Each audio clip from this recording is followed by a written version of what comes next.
Most people think the worst thing a parent can do is say something cruel. They are wrong. The worst thing is the omission, the space where your name should have been. The moment after the last name is spoken and the room starts to applaud and you realize the list is finished and you were not on it. I have thought about this for a long time. I have turned it over the way you turn over a stone you found in a place you did not expect to find it, examining it from every angle, trying to understand how it got there, trying to decide what it means that you are the one holding it.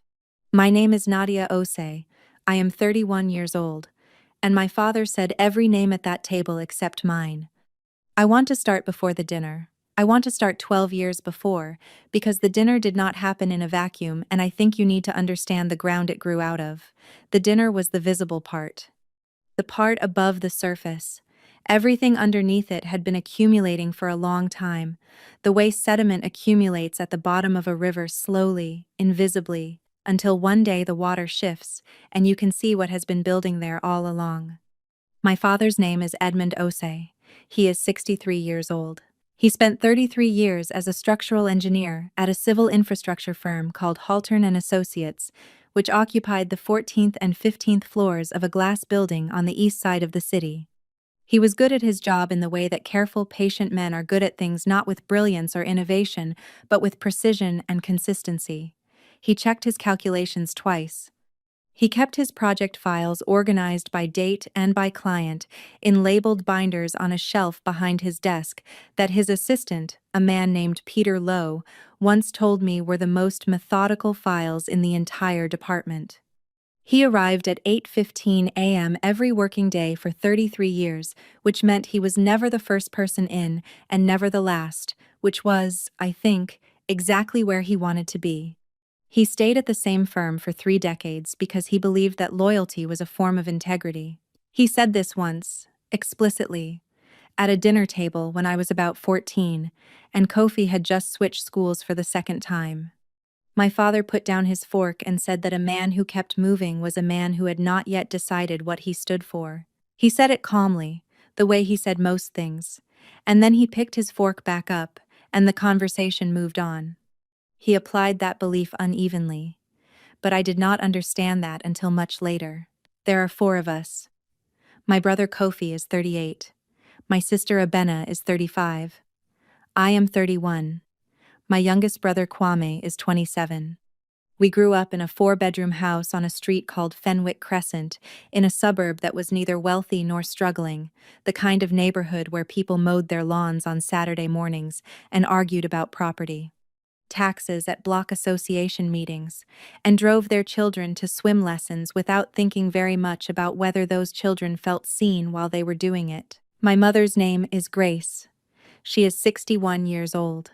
She taught 3rd grade at an elementary school 4 blocks from our house for 26 years, and she is the kind of woman who remembers every detail about other people and very few about herself. She remembers the names of her students' siblings. She remembers what people ordered at restaurants 3 years ago. She sends birthday cards to her colleagues' parents. She is not a cruel woman. She has never been a cruel woman. But she has always been a person who did not notice what she did not look for, and for most of my life, she did not look for me the way she looked for the others. I have spent time trying to understand why. The honest answer is that I do not fully know. I was not the oldest, which gave Kofi a specific gravity in the family, the first one, the one everything was practiced on, the one who set the template. I was not the creative one, which was Abena's designation from approximately age 7, when she began drawing faces on every surface in the house, and my parents framed one of them and put it in the hallway instead of throwing it away. I was not the youngest, which was Kwame's permanent inheritance, the baby, the one everyone softened for, the one whose feelings were always the most recently formed and therefore the most fragile. I was the quiet one. That is how families organize themselves. They assign roles early, in the first few years when everything is being established. And then they forget to reassign them when the children grow up and the roles no longer fit. The quiet one becomes a permanent category.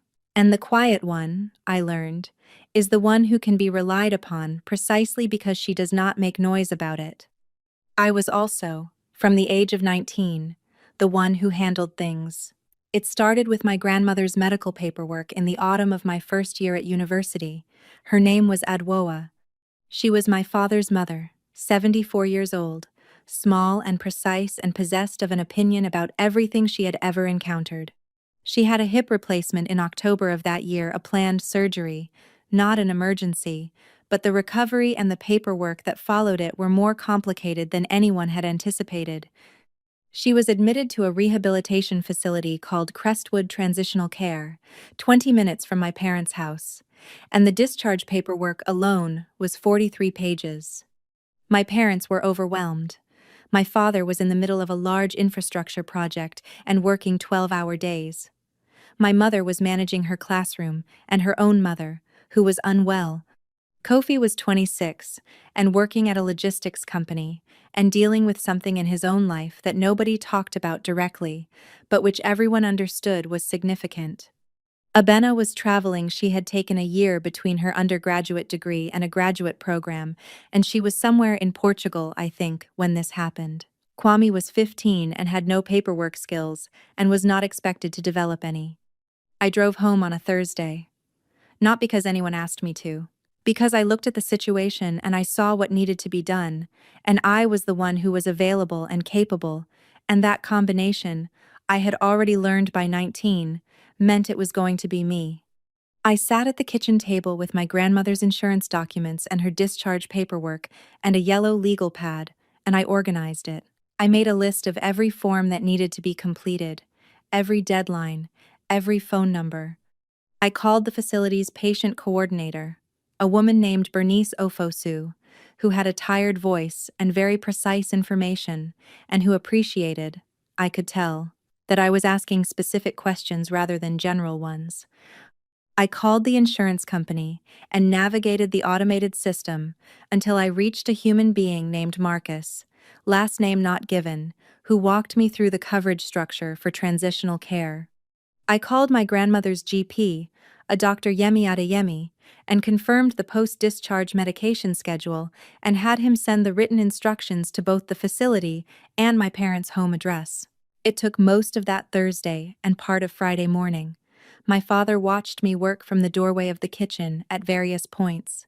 He did not offer to help. He got himself a glass of water at one point and looked at the papers spread across the table and said, "You're good at this." I said, "Someone had to be." He nodded. He went back to the living room. I drove back to university on Friday afternoon. I did not think about it very much after that. It had needed doing. I had done it. That seemed like the complete transaction. It was not the complete transaction. That Thursday became a template. From that point forward, without anyone formally deciding it, the arrangement was established. When the family needed something organized, I organized it. The role crystallized around me, the way roles do when you are competent and quiet and present, gradually, without announcement, until one day it is simply what you are. Over the next 12 years, I managed my parents' home insurance renewal when their rate increased by 40%, and my father received the letter and did not understand the comparison quotes. I spent 2 evenings on the phone with 3 different brokers, a woman named Dana Fitch at one company, a man named Rob Seeley at another, and a broker named Clement Owusu who worked independently and who ultimately found them a better rate with a different underwriter. I presented my parents with a 1-page summary of the 3 options with the relevant differences highlighted. My father said, "Good, go with Clement." He did not ask what it had cost me in time. I coordinated 3 family trips.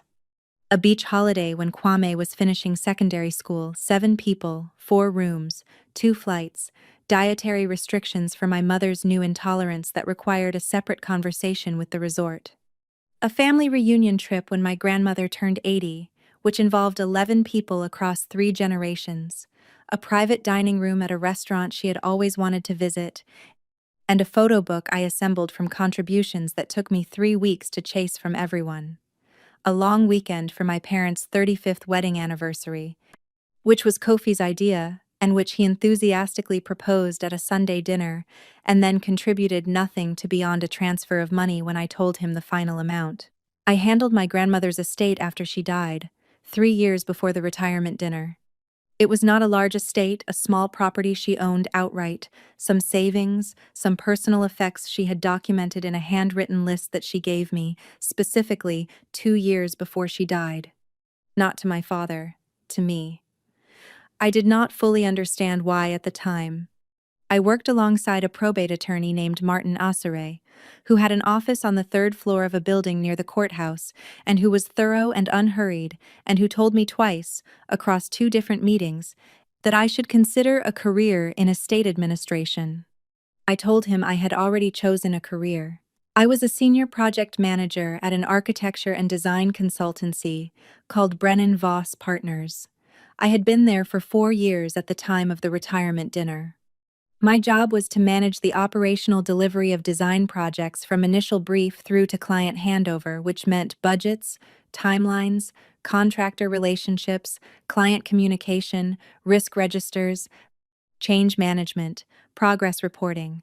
It meant knowing where every moving part was at every moment and knowing which ones were about to cause a problem before they did. It was, I recognized, essentially the same work I had been doing for my family since I was 19. The difference was that at Brennan Voss, my director, a woman named Caroline Haynes, reviewed my project reports and told me specifically what was working and what needed adjustment. She gave me feedback. She told me, in my third-year review, that I had produced the most consistently reliable project delivery record of any senior PM in the team. She said it directly, in a meeting room, with my name on the agenda item. My family did not tell me when I had done something well. They told me what needed doing next. I want to be careful here, because I do not want to make this sound like a list of grievances. It was not grievance that I felt, for most of those 12 years. It was something closer to acceptance. I had the skills, I was available, the things needed doing.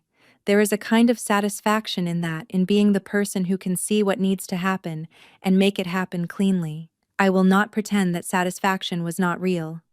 What I did not examine, for a long time, was the assumption buried inside the arrangement. The assumption was that because I had always done it without being asked, it did not require acknowledgement. That the doing and the thanking were separate things, and the doing was sufficient on its own. I had accepted that assumption so early that I had stopped being able to see it. It had become invisible the way furniture becomes invisible present in every room, never noticed until someone moves it. The retirement dinner was my father's idea in the way that most things he wanted were his idea mentioned at a family dinner in January, floated as a concept, and then left in the room like an object placed on a table with the expectation that someone would pick it up. He said he wanted a proper send-off. He said he wanted the people from work and the family friends, and some of the neighbors from the old street before they moved. He wanted a venue, a sit-down meal, something that felt intentional. I said I would handle it. I said it the way I always said it, without hesitation, without condition, without asking what help would be available. Because I was good at it, and because the alternative was that it would not get done, or that it would get done badly, and I could not comfortably let either of those things happen. What I did not say, and did not think to say, was, I will need help, or I will need this acknowledged, or even, privately, to myself, this is the last one. I am doing this, and then I am not doing this anymore. I did not say any of those things because I had not yet arrived at them. I was still inside the arrangement, still operating according to its logic, still convinced that the doing was its own complete thing. I began organizing in January, and the dinner was in May. 4 months and 11 days, if you are counting, which I was not at the time but have counted since. I booked the private dining room at a restaurant called the Mercer Table. It was a well-regarded restaurant in the central part of the city, not the most expensive option I looked at, but the most suitable. The private room held up to 50 guests comfortably. It had good acoustics, which mattered because my father would be speaking and I wanted his voice to carry. It had a small AV setup that the venue coordinator, a composed woman named Delia Farr, told me could be supplemented with a rented microphone and a display screen if I needed one. I told her I would need one. She made a note. I confirmed 41 guests. I built the RSVP list from my father's address book, my mother's mental catalog of family friends, and a list of colleagues my father's assistant Peter Lowe emailed me when I reached out to him directly. I chased RSVPs for 6 weeks. 2 people from my father's department never responded, and I called them both a man named Jeffrey Strand, who apologized and confirmed, and a woman named Ruth Kapoor who had a schedule conflict but asked if she could send a card, which I told her would be very welcome. I designed the program myself. This was not strictly necessary. I could have ordered a standard printed program from an event stationer. But I knew what I wanted it to look like, and I knew I was the only person who would make it look that way, so I designed it. I worked on it in the evenings after finishing my actual work, 3 evenings over 2 weeks, using layout software I had taught myself for a Brennan Voss project 2 years prior. The program listed my father's career timeline, the projects, the promotions, the years. It included a short paragraph about Haltern and Associates that I wrote from scratch and which Peter Lowe read and approved. And it included a photograph. The photograph was from my father's first year at the firm. He was 29 years old, in it thinner than I had ever known him, with a mustache he had shaved off before I was born. He was standing outside the Haltern and Associates offices, holding a set of rolled blueprints and squinting slightly in the direction of the camera, the way people squinted before everyone carried a phone and became practiced at being photographed. I found it in a box in my parents' storage room on a Saturday afternoon in February. I went through 11 boxes before I found the right one. The photograph was in an envelope inside a manila folder inside a shoebox, which is where important things go when nobody has decided what to do with them yet. I had it digitally restored. I found a graphic designer named Priya Mehta through a recommendation from a colleague, and I emailed her the scanned image and described what I needed. She had it done in 4 days. The restoration was careful and exact. She removed the aging without over-processing it, so the photograph still looked like a photograph from that decade rather than something artificially polished. She charged me $180 for the restoration and the program layout. I paid for the program printing myself, $340 for 45 copies on heavyweight cream cardstock, with a matte finish. I had ordered 5 extra in case of damage or requests from guests who wanted to keep one. I did not tell my parents what I had spent on the printing or the restoration. It did not occur to me that I should have to. The venue deposit was $2,200, which my parents transferred to me after I sent them the booking confirmation. The final catering bill was $4,870, split between my parents and a contribution from Kofi, who transferred his share 3 days after I sent the invoice, and who texted me afterward to say it looked like it was going to be a great night. I covered the flower arrangements too, one for the entrance table and one for the bar, which came to $310, from a florist named Yemi Addo, whose work I had seen at a colleague's event, and whose arrangements were structured without being stiff.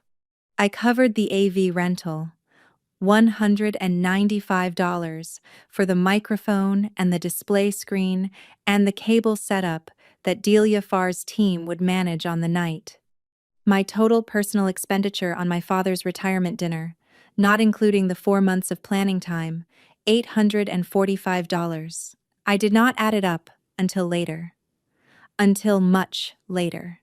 The morning of the dinner, I arrived at the Mercer table at 11 a.m. Delia Farr met me at the entrance in a dark blazer with a clipboard and a headset she wasn't yet wearing. We went through the room together. The table arrangement was close to right but not exact. I asked to move 2 tables 18 inches to the left to improve the sightline from the head table to the screen, and Delia's team did it without discussion. We confirmed the program placement, 1 per setting, face down, to be turned over after the entrees. We checked the microphone. We ran through the AV sequence twice. The photograph would appear on the screen during my father's toast, cued by a handheld remote that Delia would operate from a discreet position near the back wall. I left at 1:30 p.m. I went home and showered and sat at my kitchen table for 20 minutes with a cup of tea I did not finish. Then I got dressed. I had bought the dress specifically for the evening. It was the color of deep water, a blue so dark it read as almost black under certain lights but caught the blue in the right ones. I had spent more on it than I usually spent on clothing, not because I was trying to impress anyone, but because I wanted to look like a person who had organized this event. I wanted to be visible. I had my hair done that morning before the venue walkthrough and updo I had described to the stylist, a woman named Lena Park, as structured but not severe. I arrived back at the Mercer table at 6:15 p.m., 45 minutes before guests. I checked the room one more time. The programs were placed correctly. The flowers were in position. The photograph was loaded on the display screen, invisible for now behind the screensaver. Everything was where it was supposed to be. I stood near the entrance and waited. My father arrived at 6:47 p.m. with my mother. He was wearing a suit I had not seen before, a charcoal gray, well-fitted, which Abena had taken him to buy the previous weekend. He looked good. He looked like a man who understood that this evening was for him and who was comfortable receiving that. He stood at the entrance and greeted the first arrivals with a warmth I recognized from his public persona, the version of my father who existed at firm dinners and neighborhood gatherings, easy and gracious, someone people were glad to know. He passed me near the entrance at 6:52 p.m. He put his hand briefly on my shoulder, one hand, briefly, the way you touch a door frame when you pass through it, and said, "Everything looks wonderful." Then he moved on to greet someone from his department who had just come through the door. I stood where I was for a moment. I told myself that was enough. I said it clearly, inside my own head, the way you say something when you are trying to convince yourself. That is enough. He noticed. That is enough. I believed it, or I tried to, or I had enough practice at believing it that the trying felt almost the same. The dinner went well. The room filled in the way well-organized rooms fill steadily, without gaps or rushes. Delia's team was smooth. The food came out correctly and on time. The first course was cleared at 8:10 p.m. By 8:30, the room had reached the level of warmth that means a dinner is working, voices layered over each other, the sound of glasses, someone laughing near the bar with their head back. The programs were well received. I watched people open them during the entree, watched them pause at the photograph, watched them lean toward the person beside them to show them. My father's longest-serving colleague, a man named Desmond Clark, who had joined Haltern the same year my father had and was retiring 3 months behind him. I held his program up and said something to my father across the table that made my father laugh. My father looked at the program and then looked up and around the room, and for a moment I thought he was going to look at me. He looked back at Desmond. My father stood for his toast at 8:43 p.m. He had the microphone in his right hand and his wine glass in his left. He was standing at the center of the head table, and the room settled quickly around him, the way rooms settle for people who have spent 30 years being the calmest person in difficult meetings. Conversations tapered. Glasses were set down. Delia, from her position near the back wall, dimmed the overhead lights by 10%, which I had asked her to do. It made the room feel warmer. It made the screen glow slightly. My father cleared his throat once. Then he began. He spoke about Haltern and Associates first. He spoke about the building, the 14th floor, the view of the river from the east-facing windows, the particular quality of light on winter mornings when the sun came through at an angle and hit the drafting tables. He spoke about the projects, a bridge outside the city that he had worked on in his 3rd year and which was still standing, he said, which he considered the baseline requirement for structural engineering and also a personal point of pride. He spoke about the colleagues who had become friends, Desmond Clark, who he called the most annoyingly accurate estimator he had ever worked beside. A woman named Iris Boateng, who had left the firm 12 years ago and moved to Vancouver, and who had sent a card that my father held up briefly before setting it on the table.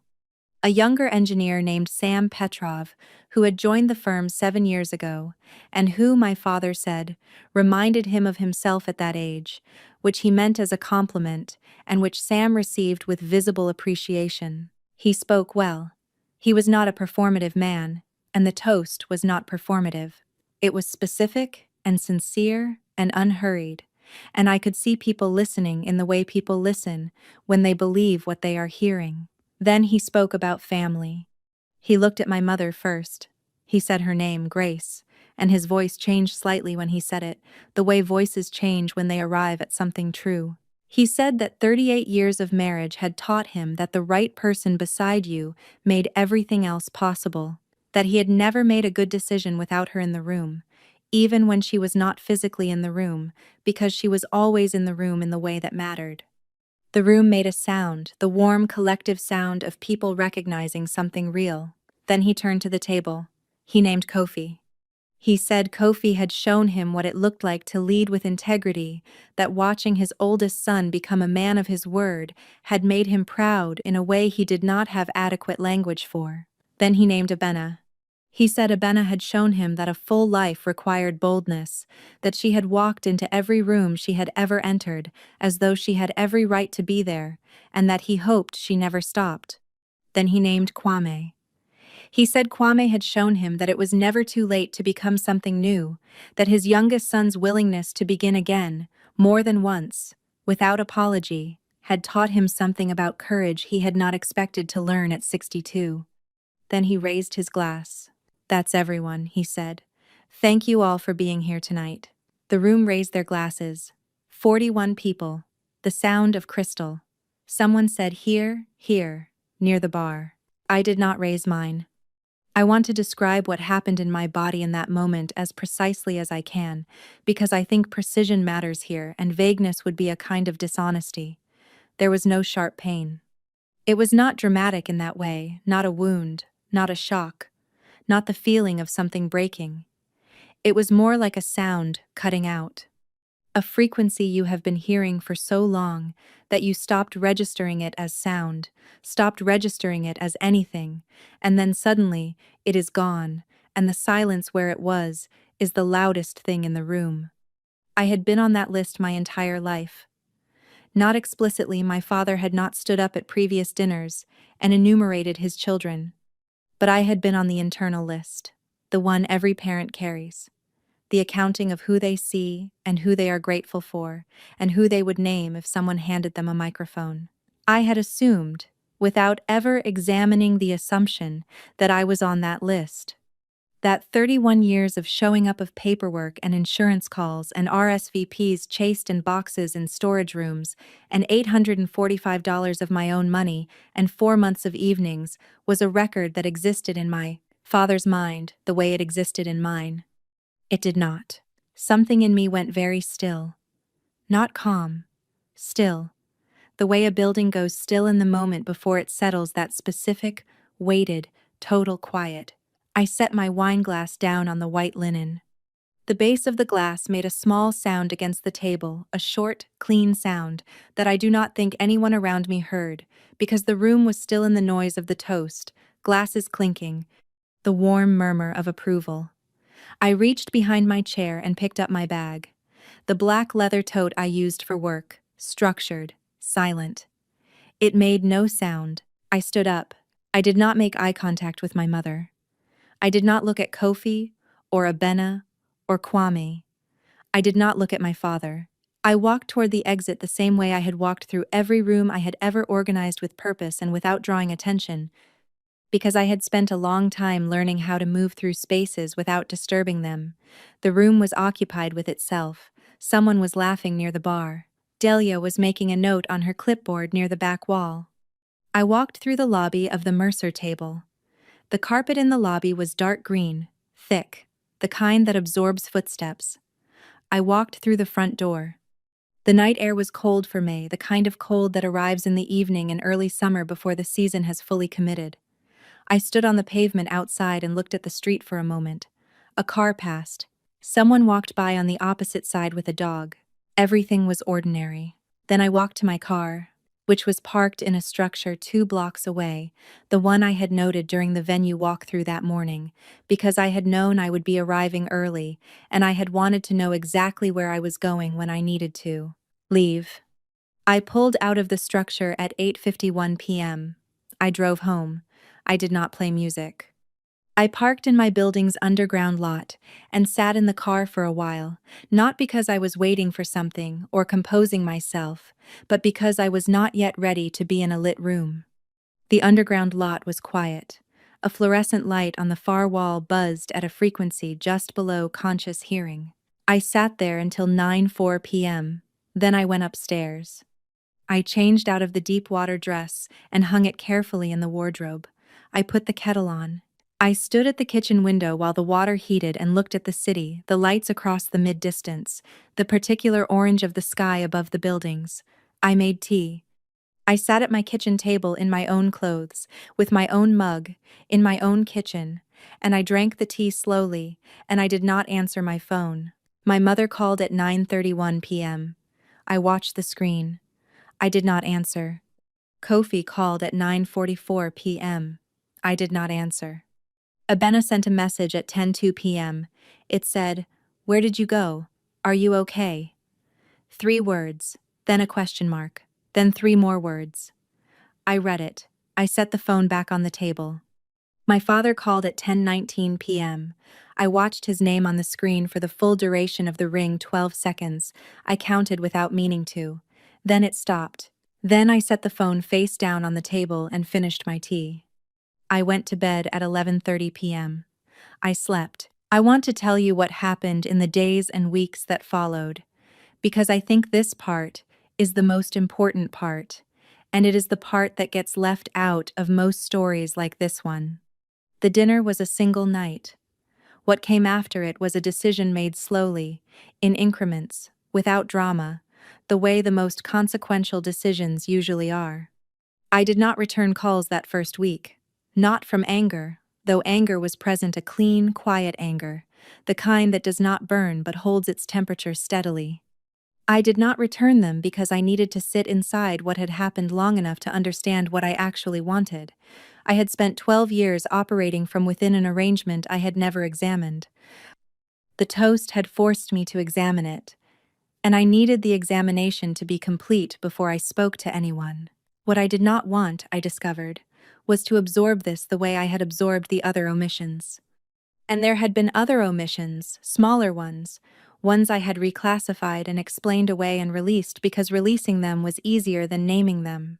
The Christmas, my father thanked everyone at the table for the gifts they had brought, and did not mention the gift I had given him, which was a restored set of photographs from his parents' home in Ghana, which had taken me 6 weeks to source and 3 weeks to have processed.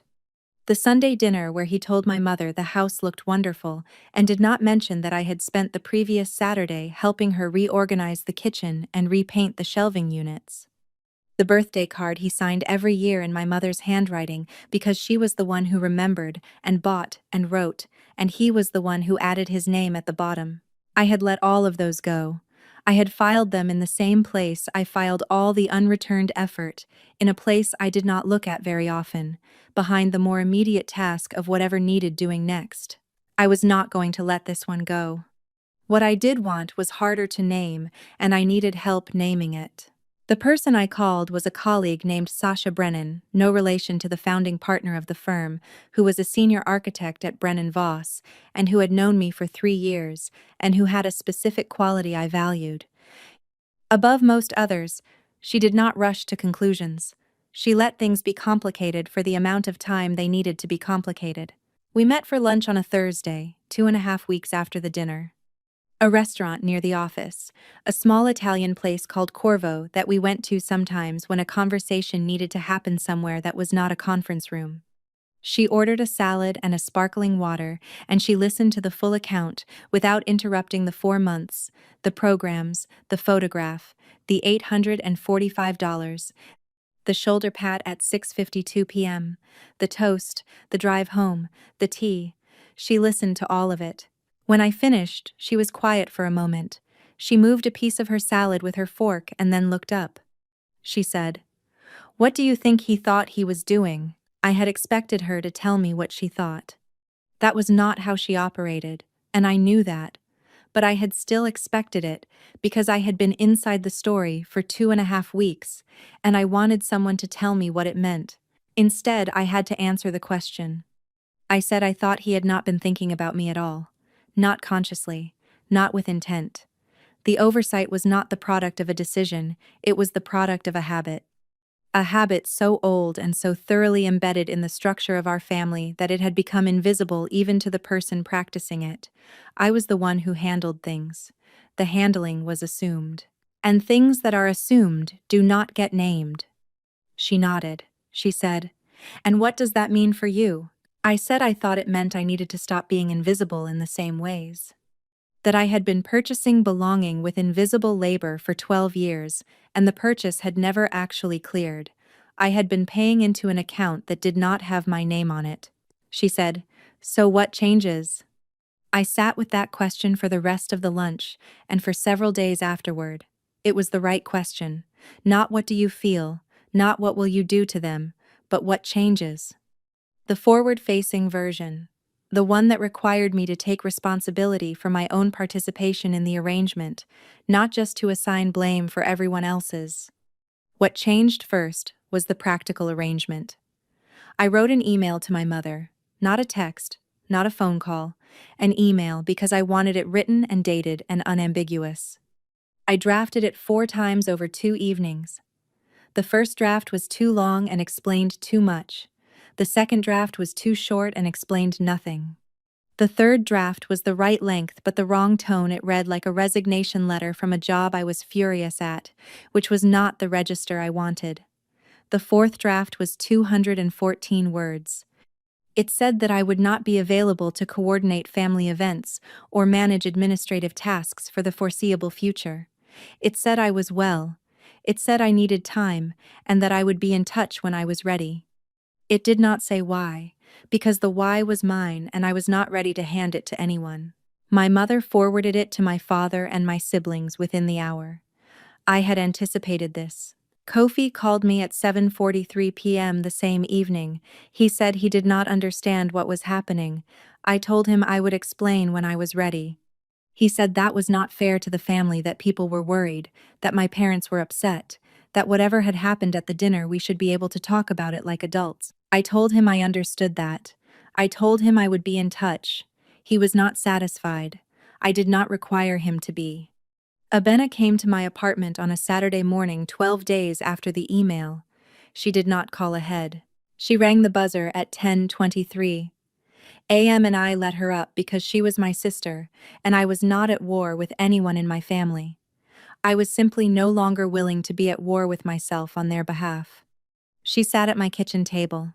She was wearing a yellow coat she had bought in Paris 3 years ago, and which she wore whenever she needed to feel like herself, which told me something about where she was coming from. She had brought pastries in a paper bag, which she set on the table between us, and which neither of us touched for the first 20 minutes. She said she knew the toast had been wrong. She said our father had understood it almost immediately, that someone, she did not say who, had said something to him before the evening ended, and that he had spent the drive home not speaking. She said he had been quiet for days. She said he wanted to apologize but did not know how to begin. I said, "Then he can call me." She said, "He doesn't know what to say. He's not good at this." I said, "I know he's not good at it. That's something he needs to work out." She looked at me across the table. She had her mother's eyes and her father's way of going still when she was thinking carefully. She said, "You're different." I said, "I think I'm the same.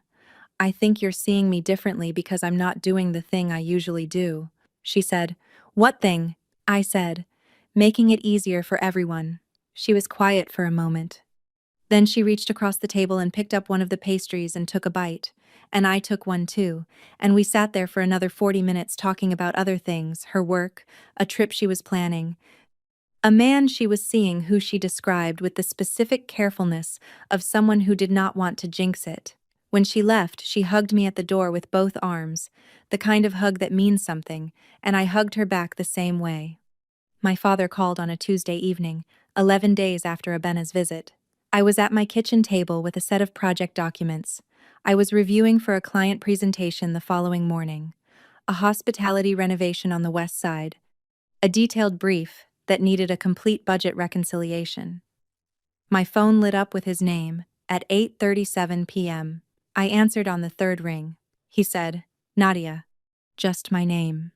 He said it the way you say something you have been practicing, and the practice has just left you the word arriving plainly, without the scaffolding of everything you had prepared to say around it. Then he stopped. I did not fill the silence. I had spent enough years filling silences that did not belong to me. This one was his. After a moment, he said, I didn't say your name, and I have been thinking about it every single day since that night. I said, I know. He said, I've been trying to find an explanation, a reason, some way to make sense of it that I could give you, and I don't have one. You were there. You had done everything. You had the photograph, the room, the programs, all of it was you, and then I stood up and I talked about your brother and your sister and your brother, and I didn't. I moved past you. And I cannot make that make sense because it doesn't. I did not respond immediately. I let the statement exist on its own for a moment, without rushing to resolve it. Then I said, I know you didn't intend it. He said, that might be worse. I said, yes, it might be. There was a long pause. I could hear the television in the background at his house. A low murmur. Something with voices. The familiar texture of sound in that living room in the evening. I had grown up with that sound. It was the sound of his house being his house, ordinary and inhabited. He said, I don't know how to fix it, Nadia. Tell me how to fix it. I told him I did not think fix was the right word. I told him what I needed was not a dramatic accounting or a formal apology, though the apology mattered. What I needed was a different habit. I needed him to notice the things I did before someone else pointed them out to him. I needed the noticing to be his, not prompted, not after the fact, not because Abena or my mother or Desmond Clark leaned over at a dinner and said, do you know what Nadia organized for you? I needed him to look for me the way he looked for Kofi and Abena and Kwame, as a matter of course, without being directed. I told him that was not something I could enforce. It was not a condition I could put in an email or verify on a schedule. It was either something he chose to do or it was not, and I would know the difference because I had always known the difference. I had just spent 12 years deciding it did not matter. He was quiet for a long time.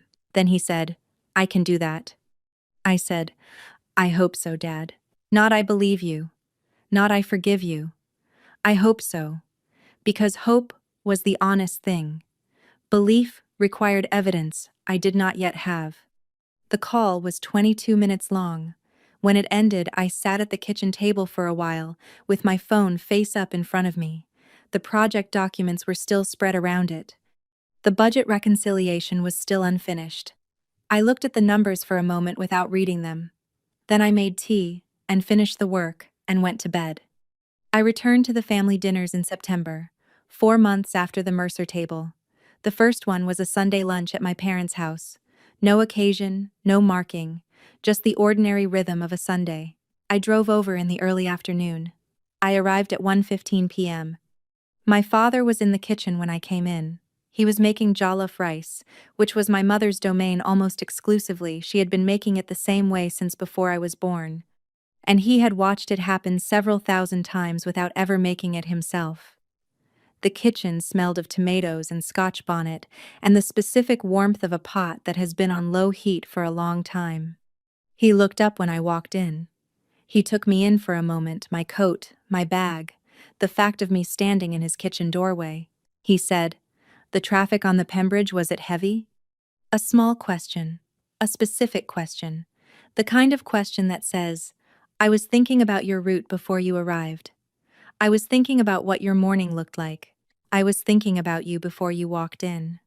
I said, not bad. About 25 minutes. He nodded. He went back to the rice. It was not a resolution. I want to be precise about that. A changed habit in September does not undo 31 years of an unchanged one. The noticing question at the kitchen stove was a beginning, a single data point, not a pattern yet. I was not naive enough to treat it as a pattern. But I was also not so defended against it that I could not receive it as what it was. A man, learning, late, to look for his daughter without being told. I do not manage the family events anymore. Kofi organized Christmas that year. The venue, the reservation, the family group chat about timing. He called me 3 times with questions I would have resolved without calling anyone. Questions about booking policies and dietary considerations, and how far in advance you had to notify a restaurant about a cake. I answered each one. I did not offer to take over. I did not stay on the line past the question. The program from the retirement dinner is still on my bookshelf. I kept one copy, the 46th, the extra I had ordered without telling anyone. It is in good condition. The heavyweight cardstock has held. The photograph of my 29-year-old father outside the Haltern and Associates building is clear and exact, the restoration precise, the decades removed without erasure. I look at it sometimes, not often, not as a reminder of the omission, because I do not need reminding. I know what happened, and I know what it cost me, and I know what came after. I look at it as a record of the thing I made, which was good, which was careful and considered and done well, which existed independently of whether anyone named it. Useful things are not diminished by being overlooked. They are only diminished if you allow the overlooking to become the whole story. That is my story. I spent 4 months and 11 days building my father's retirement dinner. I found the photograph in a shoebox in the 11th box in a storage room. I had it restored for $180 and printed for $340, and I arrived at the venue at 11 a.m., and I wore a dress, the color of deep water, and I stood near the entrance, and I waited for him to speak. He named 4 people. I was not one of them.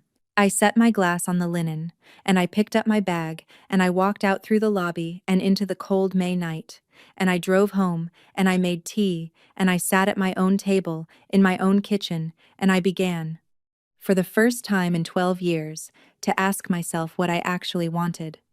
If you have ever organized something for someone you love, really organized it, given it your time and your care and your specific attention, and then stood in the room while they forgot to say your name, I want to know, what did you do next? Did you stay quiet? Did you say something? Did you leave? Drop it in the comments. And if this story is one you needed to hear today, subscribe. I'll see you in the next one.